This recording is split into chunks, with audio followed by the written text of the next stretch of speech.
প্রিয় দর্শক, আসসালামু আলাইকুম। আমরা এই পর্যায়ে আমাদের আজকের অনুষ্ঠানে উপস্থিত আছে আব্দুল হালিম স্বপন ভাই। আসলে উনি দীর্ঘদিন বিভিন্ন মামলায় 73 প্রায় 69-73 মামলা হয়েছে, অনেকবার জেল কাটছে, অনেক নির্যাতিত ও একদম ত্যাগী নেতা। আমি আজকের পর্বে আমি ওনার কাছ থেকে যাবো আসলে জাতীয়বাদী বিএনপি আছে কতটুকু আসলে তারা সফল হয়েছে করতে পেরে, বর্তমানে কি অবস্থা, এই বিষয় নিয়ে আমাদের শোভন ভাইয়ের সাথে কথা বলতে। আসসালামু আলাইকুম। আসসালামু আলাইকুম। কতটা বর্তমানে এখন ব্যানার দেখতেছি নতুন ফ্যামিলির যেমনটা আছে বিগত দিনগুলোতে, যখন আপনারা অনেক দিন সংগ্রাম করছেন, জেল কাটছেন, বিভিন্ন নির্যাতন শিকার হয়েছেন, এতগুলো 69টি মামলার আসামি হয়েছেন, যে বিগত দিনগুলোতে আপনারা তিলে তিলে এত কষ্ট করছেন, এত আপনারা ত্যাগী নেতা, বর্তমানে লাস্টের দিকে আসে আপনারা কতটুকু মূল্যায়ন পাচ্ছেন আপনাদের জাতীয়তাবাদী বিএনপির কাছে, এটা যদি আমাদের কাছে একটু ক্লিয়ার করেন। আসলে আমরা দলকে ভালোবাসি।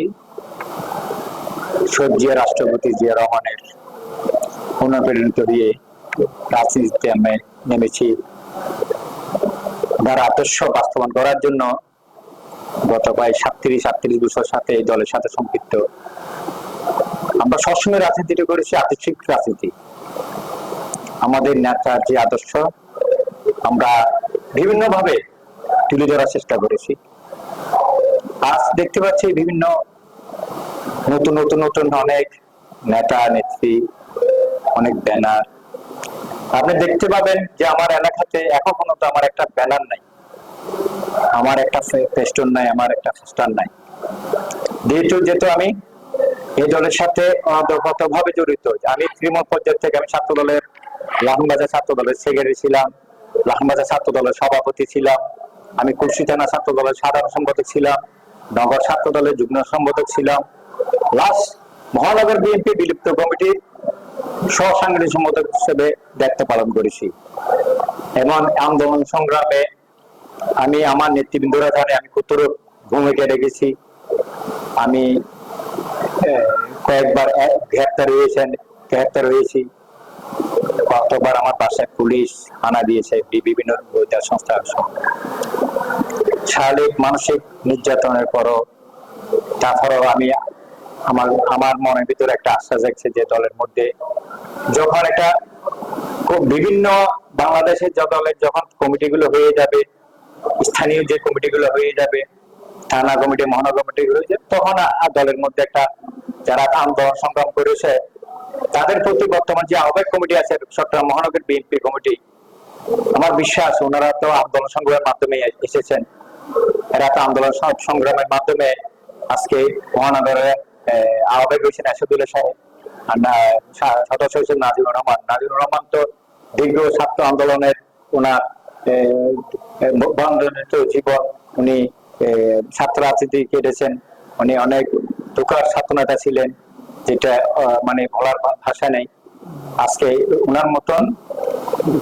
আচ্ছা, আমরা যদি আরেকটা বিষয় যদি লক্ষ্য করি যে পেস্টন ব্যানার কথা যেটা বলছিলেন, বর্তমানে হচ্ছে যে চট্টগ্রাম মেয়রের দায়িত্ব আছে আপনাদের ডাক্তার সাদাত হোসেন। তো উনি বিভিন্ন সময় বলা হয়েছে যে মহানগরের ভিতরে কোনো ধরনের ব্যানার পেস্টন লাগানো যাবে না, তারপরেও কিন্তু দেখতেছি যে বিভিন্ন জায়গায় ব্যানার লাগায় পুরো ফেলতেছে, পেস্টন লাগানো। আসলে কি মেয়র ডাক্তার সাদাত হোসেন মেয়রের কথা কি তারা শুনতেছে না? এটা কি মনে করেন আপনি এই বিষয়টি? কি আসলে তো কি কার কথা শুনবে দলের মধ্যে এখন নতুন এই যে 5 আগস্টের পরে যারা আসছে, যারা দলকে বলতেছে বিক্রি করে, যারা দলের এখন আদর্শরে বিভিন্ন ভাবে মানে মানুষের কাছে নাজেহাল করতেছে, বিশৃঙ্খলা সৃষ্টি করতেছে, তারাই দলের কমান্ড গুলো মানতেছে বেসিক্যালি। কারণ আজকে ডাক্তার সাদা সাহেব সাবেক সভাপতি ছিলেন, সাবেক আহ্বায়ক ছিলেন, উনি এখন মেয়র। উনার নির্দেশনা সত্যিকার যদি যারা বিএনপি করে অবশ্যই শুনতে বাধ্য এবং শুনবে। আর যারা 5 আগস্টের পর আসছে, যারা সুবিধা নিতে আসছে দলের ভিতরে, তারা আমার মনে হয় যে এগুলা উনার ডাকটা কি কারণে ডাকটা দেওয়া হয়েছে, কি কারণে উনি আহ্বান জানাইছে, উনি এটা একটা বুঝার মতো। আরেকটা বিষয়টির মধ্যে বিভিন্ন জায়গায় দেখা যাচ্ছে যে মারামারি খুন খারাপি হচ্ছে। অনেকে বলতে এখন একটাই সুর দেখি মানুষের মুখে মুখে জাতীয় দল বিএনপির নেতা কর্মীরা এগুলো করতেছে। তাহলে কি এটা কি অন্য কোনো ওই দল থেকে এখানে কি আপনাদের দিকে ঢুকিয়ে কাজগুলো করতেছে বিএনপির নামে ভাবমূর্তি নষ্ট হওয়ার জন্য, নাকি আসলে তারা বিএনপির কর্মীরা এগুলো করতেছে, আপনি কি মনে করেন? না দেখেন, গত 16-17 বছর যারা এই শেখ হাসিনার বিরুদ্ধে আন্দোলন করেছেন, তারা প্রত্যেকটা নেতাকর্মী যারা অংশগ্রহণ করে গেছেন বিভিন্ন মিছিল মিটিং আন্দোলন সংগ্রামে মামলা নেয়, তারা কোনোদিন এইসব কাজে জড়িত থাকবে না।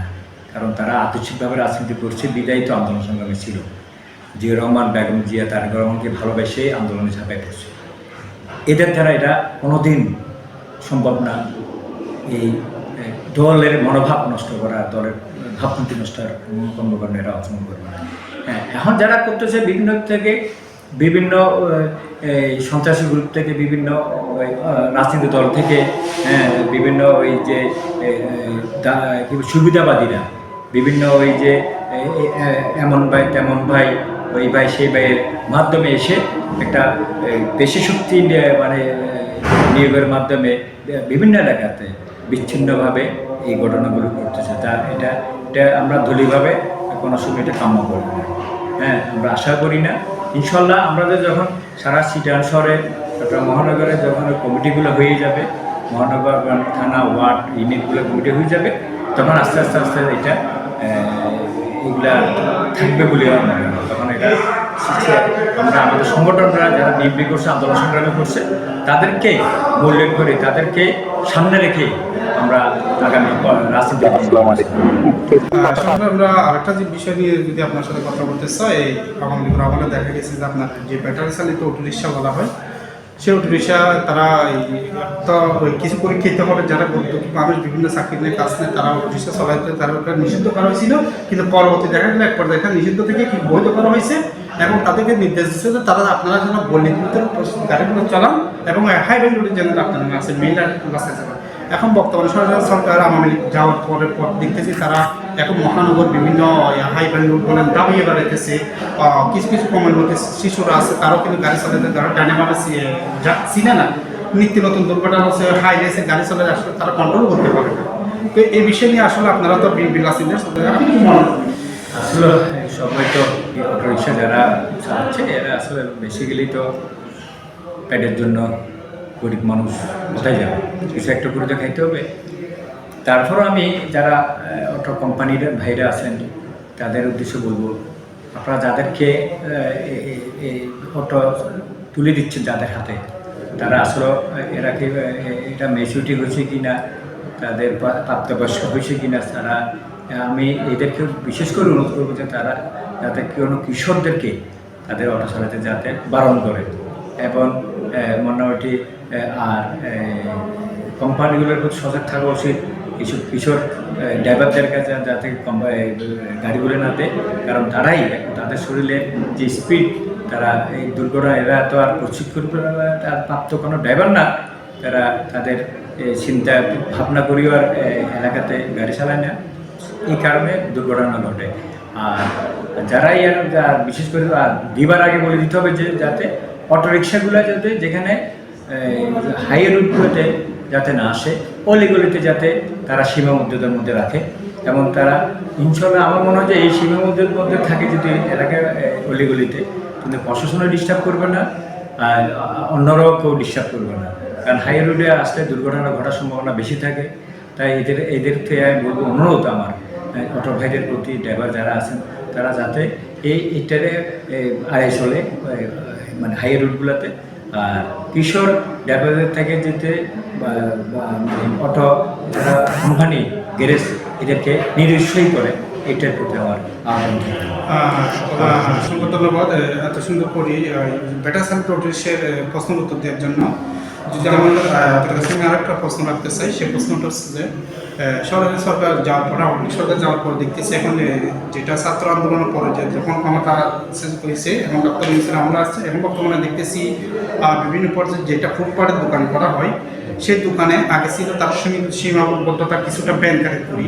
বর্তমানে এখন ছাত্র আন্দোলনের পর থেকে দেখতেছি তারা এমনভাবে তারা করতেছে, ওখানে যেখানে ছোট্ট একটা ব্যাংক আছে ওখানে দোকানে পরিণত হয়েছে এবং যে নলা আছে নলার উপর পর্যন্ত অনেক জায়গায় যে টেক্সটাইলের মোড় বলেন, আপনি টেকনিক্যাল কলেজের সামনে বলেন, অক্সিজেন বলেন, বিভিন্ন জায়গায় আমরা দেখতেছি তারা কি করতেছে অনেক বড় দোকান করে ফেলতেছে ফুটপাতের উপরে, যেখানে মানুষ চলাচলের রাস্তা নাই এবং মানুষ চলাচলের সড়কের উপরে মানুষ চলাচলের নিত্য নতুন দুর্ঘটনার শিখে বসছে গাড়ি ঘোড়ার কারণে। কারণ মানুষ তো চলতে পারতেছে না আপনার ফুটপাত দিয়ে। ফুটপাত তো যারা হকার আছে, ছোটখাটো দোকান আছে, চার দোকান বিভিন্ন দোকান করতেছে, তারা পুরোটা দখল করে ফেলছে। এখন মানুষ কোথায় হাঁটবে? এখন এই বিষয় নিয়ে আপনাদের মহানগরের যে মেয়র ডাক্তার সাদত হোসেন কি ভূমিকা পালন করতেছে? না, উনি চেষ্টা করছেন, উনি চেষ্টা করতেছেন, কিন্তু আসলে তো আমরা তো একটা অন্তর্বর্তীকালীন সরকার তো, এখন আমরা তো চাইলে রাজনৈতিক দলগুলা তাদের নিজস্ব কোনো সিদ্ধান্ত নিতে পারতেছে না। তো যখন ইলেকশন হবে, জাতীয় ইলেকশনের পর যখন জাতীয় একটা রাজনৈতিক দলের সরকার গঠন হবে, আমার মনে হয় যে তখন এটা এই যে একটা সমস্যাটা এটা থাকবে বলে আমার মনে হয় না। তখন এটা ওটা দুঃসাহসটা